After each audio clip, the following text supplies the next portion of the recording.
Allez, deux articles pour clarifier un peu ce qui s'est passé avec Lewis Hamilton à Bahreïn pour les qualifs. Bah oui, parce qu'on le voyait bien, on le voyait à l'aise du coup euh, en essai libre. Bah là, du coup, c'est pas terrible, hein.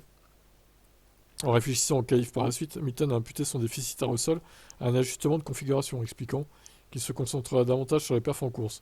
C'était pas le plus grand des sentiments, je suis ravi d'être ici. Je pense que la position de George et le rythme dont il a fait preuve aujourd'hui sont vraiment marquants et témoignent de l'équipe à quel point tout le monde a travaillé dur pour l'hiver, cet hiver. C'est incroyable d'avoir une voiture avec laquelle nous pouvons nous battre. Ça allume vraiment le feu et la flamme en nous. Conducteur. Pour moi, Bono et tout le monde ont fait un excellent travail. J'ai juste eu du mal avec ça en qualif. Hier, c'était bien. Georges et moi étions sur les mêmes réglages. Puis, il est allé à gauche et moi à droite. Je pense que c'était certainement pas bon pour un seul tour. Mais je me sentais plus à l'aise avec plus de carburant.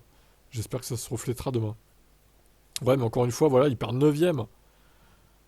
C'est loin parce qu'il va être bloqué derrière des gens plus lents. Ça va être compliqué, quoi, encore une fois, de partir si loin. Je veux bien qu'il parte 5-6 à la limite, et que Georges parte 3, ça fait pas beaucoup de différence.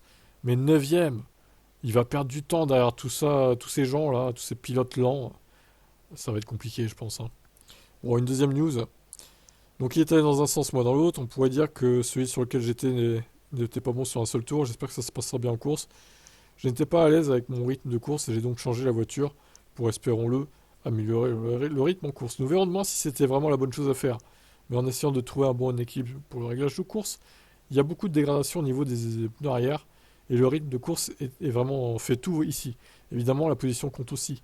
Il a également été expliqué à Hamilton que sa voiture semblait avoir atteint son plus bas niveau, mais il a insisté sur le fait que c'est la même chose pour la plupart des pilotes. Je pense que tout le monde était au plus bas.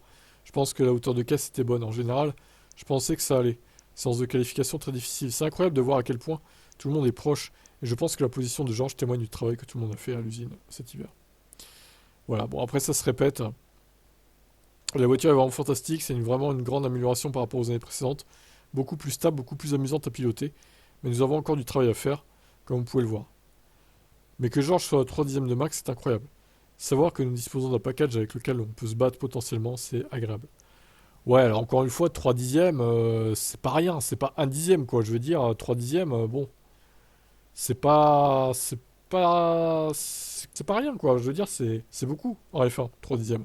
On verra bien, écoutez, à quel point il peut remonter demain en course. J'espère qu'il va remonter le plus haut possible, qu'il va faire un bon départ. Après, s'il fait un bon départ, qu'il gratte 2-3 places, bon, ça peut le faire. Maintenant, faut qu'il fasse un bon départ, quoi. Faut pas qu'il perde de place, surtout, parce que alors là, ça va être la catastrophe. Il va être coincé dans un train de DRS et ça va être compliqué pour Lewis. Qu'avez-vous pensé de ces qualifs à Lewis et qu'attendez-vous de ses perfs demain? Je vous laisse commenter.